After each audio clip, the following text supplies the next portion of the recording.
Bir kadın tendirin yandırıp çöreğin hamuru da hazır.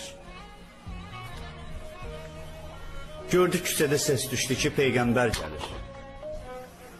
Koydu tendiri yana yana. Uşağı da oynayır tendirin yanında. Hamurunu da koydu. Eli hamuru kaçtı küçəyə. Ya Peygamber salam. Aleykümselam. Ya Peygamber senden bir neçə sualım var. Olar dedi, olar hanım. Dedi ya Peygamber, Allah bəndələrini çox istəyir ya ata-ana evladını çox istəyir? Peygamber buyurdu ki, hanım, Allah dünyanı xəlq eləyəndə rəhməti 100 dərəcə idi. 100 dərəcə rəhməti var idi Allah'ın, 100 mərtəbə. Dünyayı o rəhmətin birim verdi. O bir dənənin üstündə ata da evladını sevir, ana da evladını sevir, evlad da atanı sevir, insan peygamberini sevir, insan imamını sevir, insan dinini sevir, kitabını sevir, o sevilməlilərin hamısını sevir. O sevilməlilərin hamısı, o bir məhəbbətin üstündədir. 99'un qiyamətə saklayıb. 99'u qiyamətdə sərəcək insanların ayağının altına. Bəs Allah ata-anadan bizi yəqin elə çox istəyir. O ana hazırdır evladın əziyyətinə. Dedi ya Resulullah, biz ikinci sual vereyim. Dedi ver. Dedi o tendiri görsən yandırmışam. Dünyada bir dənə də ana tapmazsan ki, evladın ata tendirə. Evladın özəli ilə yandıra. Bəs Allah bu qədər insanları qiyamətin günündə niyə yandıracaq? Peygamber ağladı. Peygamberimiz ağladı, dedi hanım, o cürdür.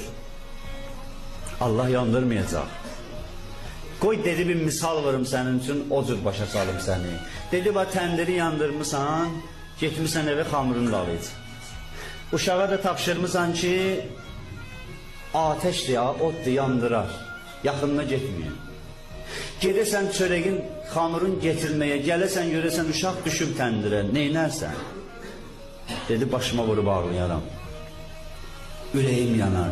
Dedi Allah da o zülmədir.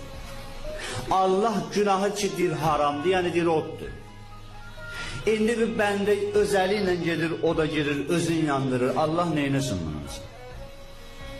Allah'ın qəsdi dördü yandıra. Deyir bu yandırandır. Şamın istisi var, amma yaxınlaşdırsan barmağın yanacaq. Ondan çıraq kimi istifadə edə bilərsən. Ondan özü həlak da edə bilərsən. Odun istilici var, qızınmaq üçün də istifadə edə bilərsən. Özü sui-qəsd edə bilərsən. Sui-qəsd haramdır, eləmə. İndi gəlib bir nəfər eləyir. Allah neyini? Peygamber dedi hanım, Allah ata-anadan da çox istəyir. Allah namazı niye istəyib Allah? Çox istəyib deyə namaz istəyib bizdən. Birini yollaya ailə üzvünün biri gedə məsələn uzağa. Onlar ki evladı hərbi xidmətdədir. Allah sağ salamat qaytarsın. Mən sual eləyirəm buradan.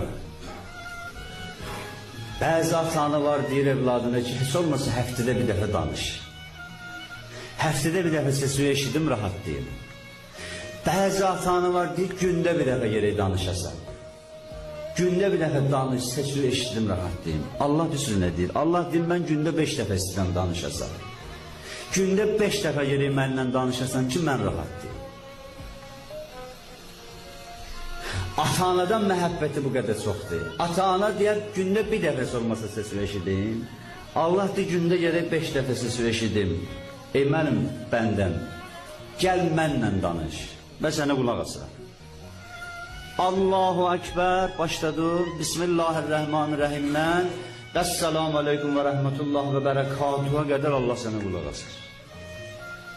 Axıra kadar Allah sana qulaq asır. Bir dəfə də istəmir, 2 dəfə də istəmir, 5 dəfə istəyir. Deyirdən vaxtında çatdıra bilmədin, gəl qəzasın elə. Gecikmisən yenə gəl danış, qəbul edirəm. Deyir Allah bir ömür gecikmişəm. Bir ömür gec gəlmişəm. Bəs onun üçün neyniyim? Deyir, olarsın da vaxtın olanda mənlə danış. Denən Allah, məsələn, filanıncı ildə mən həddi buluğa çatmışam, o vaxtda danışmamışdım səninlə. Onları qəza eləyirəm. Allah'ın ehtiyacı yoxdur. Allah sadəcə bəndənin sesini eşitmək üçün Allah